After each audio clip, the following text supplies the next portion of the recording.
दोस्तों एक बार फिर से स्वागत है आप सभी का आपके अपने favourite English learning channel scholar English पर। मेरा नाम है दीपिका कुमावत और मैं इस चैनल पर वेरियस कॉम्पिटिटिव एग्जाम्स के लिए इंग्लिश सब्जेक्ट टीच करती हूँ। तो बेसिकली आज के इस वीडियो में हम एक बहुत ही शानदार पोएम डिस्कस करने वाले हैं जिसका नाम है डैफोडिल्स बाय विलियम वर्ड्सवर्थ। तो चलिए पोएम में आगे बढ़ने से पहले सबसे पहले हम हमारे पोइट के बारे में थोड़ी बहुत इन्फॉर्मेशन देख लेते हैं।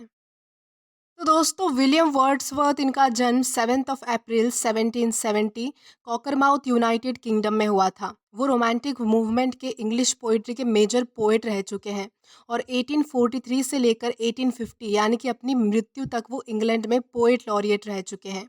उन्होंने एस टी कॉलरिज के साथ मिलकर लिरिकल बैलेड्स लिखा था जिसने रोमांटिक मूवमेंट की शुरुआत की थी। उनकी कुछ फेमस राइटिंग्स है the prelude, my heart leaps up, the solitary reaper and we are seven etcetera. और लास्टली उनकी डेथ जो है वो 23 अप्रैल 1850 यूनाइटेड किंगडम में हुई थी। तो दोस्तों ये तो हमने बात की हमारे पोइट के बारे में। अब हम आगे बढ़ेंगे और जानेंगे कि हमारी पोएम हमसे क्या कहती है। तो दोस्तों अगर बात करें इस पोएम के बारे में तो इस पोएम का टाइटल है डैफोडिल्स जो कि एक फ्लावर का नाम है। तो एक बार विलियम वर्ड्सवर्थ अपनी सिस्टर डॉरथी के साथ कंट्री साइड घूम रहे थे और तब वो बहुत सारे डैफोडिल्स के फ्लावर को देखते हैं और तभी वो ये पोएम लिखते हैं। तो इस पोएम में यही बताया गया है कि कैसे हमारे पोएट बहुत सारे डैफोडिल्स के फ्लावर को देखकर हैप्पी फील करते हैं और इस पोएम में डैफोडिल्स की सुंदरता को रिप्रेजेंट किया गया है। तो चलिए इसे और भी अच्छे से समझने के लिए हम इस पोएम का लाइन टू लाइन एक्सप्लेनेशन आज के इस वीडियो में देखेंगे और आज के इस पोएम को हम समझने की अच्छे से कोशिश करेंगे। तो दोस्तों हमारे सबसे पहले स्टैंजा की सबसे पहली दो लाइंस है I wondered lonely as a cloud that floats on high over vales and hills. तो यहाँ पर पोइट कहते हैं कि मैं एक अकेले बादल की तरह खुले आसमान में घूम रहा था। जिस तरह बादल आसमान में अकेला होता है उसी तरह मैं घूम रहा था और मैं वेल्स एंड हिल्स यानी कि घाटी और पहाड़ी से गुजर रहा था। यानी कि जैसे बादल जो है वो किसी पहाड़ी के ऊपर से बह रहा होता है यानी कि तैर रहा होता है, फ्लोट हो रहा होता है, उसी तरह मैं भी जो है वो उनके आसपास से गुजर रहा था। तो इस तरह से जो है वो हमारी पहली दो लाइंस में पोइट ने बताने की कोशिश की है। देन है When all at once I saw a crowd, a host of golden daffodils. तो वहाँ से जाते जाते अचानक मुझे एक भीड़ दिखी। पोएट कहते हैं कि मैं वहाँ से गुजर रहा था और मुझे एक क्राउड दिखा। क्राउड यानी कि मुझे एक भीड़ दिखी और वो भीड़ किसकी थी? वो भीड़ थी गोल्डन डैफोडिल्स की यानी कि सुनहरे डैफोडिल्स की वो भीड़ थी यानी कि झुंड था वहाँ पर। और वो बहुत सारे डैफोडिल्स थे इसलिए पोएट ने उन्हें जो है वो क्राउड ऑफ डैफोडिल्स बोला है। वैसे क्राउड जो है वो इंसानों का होता है लेकिन पोएट ने यहाँ पर जो है वो हमारे डैफोडिल्स को पर्सोनिफाई किया है। जो क्राउड का जो कंपैरिजन है वो हमारे डैफोडिल्स के साथ यहाँ पर पोएट ने किया है। देन इसी के साथ आगे बढ़ेंगे। देन है beside the lake beneath the trees fluttering and dancing in the breeze. यानी वो डेफोडिल्स के जो फ्लावर है वो झील यानी कि तालाब के पास थे और पेड़ के नीचे थे जो कि हवा यानी कि ब्रीज से फ्लटरिंग, फ्लटरिंग का मतलब होता है फड़फड़ाना, यानी कि हवा की वजह से वो फड़फड़ा रहे थे और डांस कर रहे थे यानी कि नाच रहे थे। तो वो डैफोडिल्स के फ्लावर यहाँ वहाँ हिल रहे थे इसलिए दूर से देखने पर जो है वो पोइट को ऐसा लग रहा था मानो वो डांस कर रहे हो, है ना। और इसीलिए पोइट ने यहाँ पर जो है वो फ्लावर्स को डांसिंग एंड फ्लटरिंग कहा है। यानी कि वो डांस कर रहे थे साथ में जो है वो फड़फड़ा रहे थे। कहाँ पर? तो झील के पास में पेड़ के नीचे। देन इसी के साथ आगे बढ़ेंगे हमारे नेक्स्ट स्टैंजा की ओर। तो हमारे सेकेंड स्टैंजा की सबसे पहली दो लाइंस है continuous as the stars that shine and twinkle on the milky way. तो यहाँ पर बताया गया है कि यानी कि वो सारे जो फ्लावर्स है यानी कि जो डैफोडिल्स के फ्लावर्स है वो आसमान में जिस तरह तारे चमकते हैं, जिस तरह हमारी मिल्की वे गैलेक्सी में तारे होते हैं उसी तरह वो फ्लावर्स भी थे।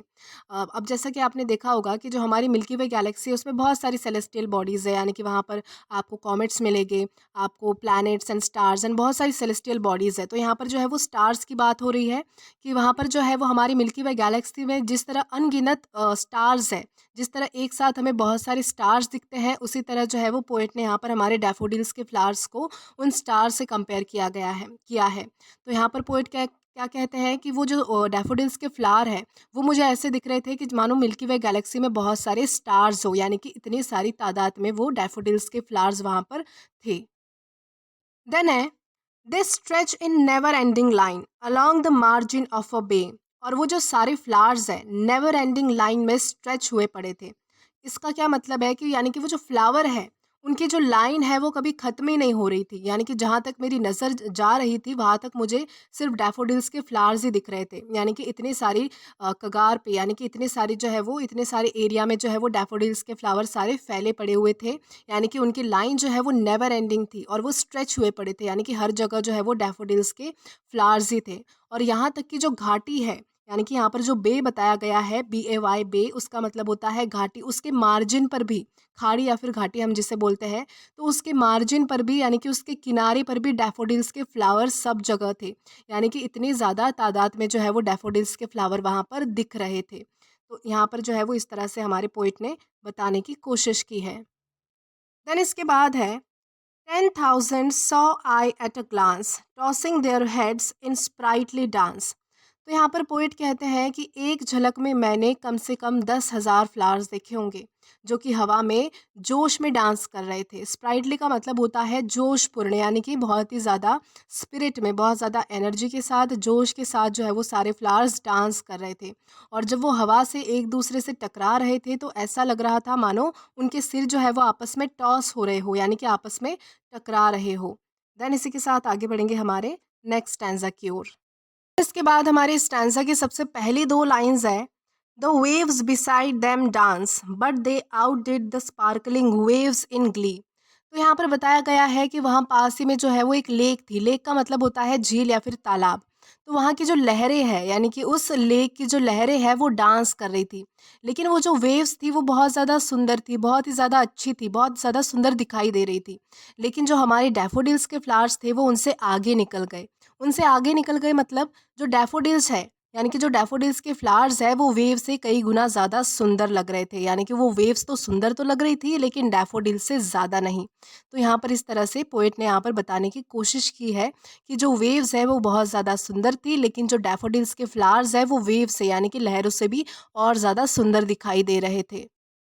देन इसके बाद है, a poet could not but be gay in such a jocund company. यानी कि एक पोएट, यानी कि एक कवि कैसे खुश नहीं होगा ऐसी जॉकंड। जॉकंड का मतलब होता है चीयरफुल या फिर मन को प्रसन्न करने वाली। तो यहाँ पर पोएट क्या कहते हैं कि एक पोएट यानी कि एक जो कवि होता है वो ऐसे नज़ारे को देखकर कैसे खुश नहीं होगा। ऐसी जब उसे कंपनी मिलेगी, ऐसी जब उसे चीयरफुल और मन को प्रसन्न करने वाली कंपनी मिलेगी, किसी का साथ मिलेगा, यानी कि डैफोडिल्स का, फ्लावर्स का साथ मिलेगा, तो वो कैसे खुश नहीं रहेगा। यानी कि इन फ्लावर्स को देखकर मन अपने आप ही खुश हो जाता है और कोई रास्ता ही नहीं बचता। देन इसके बाद है, I gaze and gaze but little thought what wealth the show to me had brought. यानी कि पोएट कहते हैं कि मैं वो नज़ारा देख रहा था और देखता ही रहा, लेकिन ये नहीं सोचा कि ये शो, यानी कि ये जो नज़ारा है वो मेरे लिए क्या धन संपत्ति लाया है। यानी कि इस एक्सपीरियंस से मुझ पे क्या असर पड़ा है, मेरे हेल्थ पे क्या असर हुआ है, मुझ पे क्या असर हुआ है। तो ये मैंने एक बार के लिए भी नहीं सोचा। देन इसका जवाब जो है वो हमारे पोएट नेक्स्ट स्टैंजा में, हमारे लास्ट स्टैंजा में देते हैं और कहते हैं, फॉर ऑफ्ट, ऑफ्ट का मतलब होता है often, for oft when on my couch I lie in vacant और इन अ पेंसिव मूड। तो अब इन दो लाइंस में जो है वो पोएट अपने घर की बात कर रहे हैं। जो पोएट जो है अब वो घर पे आ चुके हैं और वो कह रहे हैं कि जब मैं अक्सर अपने सोफ़े पर, यानी कि खाली, खाली यानी कि वैकेंट, और पेंसिव मूड यानी कि मैं जब कुछ सोच रहा होता हूँ और खाली जो है वो अपने सोफ़े पर ऐसे ही लेटा हुआ होता हूँ या फिर बैठा हुआ होता हूँ, दे flash upon that inward I which is the bliss of solitude. तो तब वो जो डैफोडिल्स है, डैफोडिल्स के जो फ्लावर है वो मेरी मन की आँखों में चमकते हैं और वो अकेलेपन की सबसे अनोखी चीज़ है, यानी कि अकेलेपन का सबसे अनोखा एहसास है। यानी कि जब मैं ऐसे ही सोया हुआ होता हूँ या फिर कुछ सोच रहा होता हूँ, खाली बैठा होता हूँ, तब वो सारे डैफोडिल्स के फ्लावर जो है वो मेरे आँखों के सामने आ जाते हैं। और मैं जब अकेला होता हूँ तो मुझे सबसे ज़्यादा रिलैक्सेशन फ़ील होता है। यानी कि अकेलेपन का जो है वो सबसे अनोखा एहसास है ये। And then my heart with pleasure feels and dances with the daffodils. और तब क्या होता है, तब मेरा जो दिल है, तब मेरा जो मन है वो खुशी से भर जाता है और डैफोडिल्स के फ्लावर्स के साथ जो है वो झूमता है और नाचता है। तो इसी के साथ हमारी इस पोएम का लाइन टू लाइन एक्सप्लेनेशन यहाँ पर ख़त्म होता है। तो दोस्तों, अगर आपने अभी तक हमारा टेलीग्राम चैनल ज्वाइन नहीं किया है तो टेलीग्राम पर English with Deepika Kumawat search करके या फिर डिस्क्रिप्शन में दिए गए लिंक के थ्रू डायरेक्ट आप हमारा टेलीग्राम चैनल ज्वाइन कर सकते हैं, ताकि आप कभी भी वीडियो से रिलेटेड कोई भी अपडेट मिस ना करें। और अगर आपको आज का ये वीडियो पसंद आया है तो do like this video, subscribe the channel and share as much as you can. और अगर आपने इससे पहले वाले वीडियोस नहीं देखे हैं तो यहाँ पर मैंने एक प्लेलिस्ट प्रोवाइड की है, जहाँ पर आप क्लिक करके वो सभी पहले वाले वीडियोस भी एक्सप्लोर कर सकते हैं। Till then keep learning. Thank you.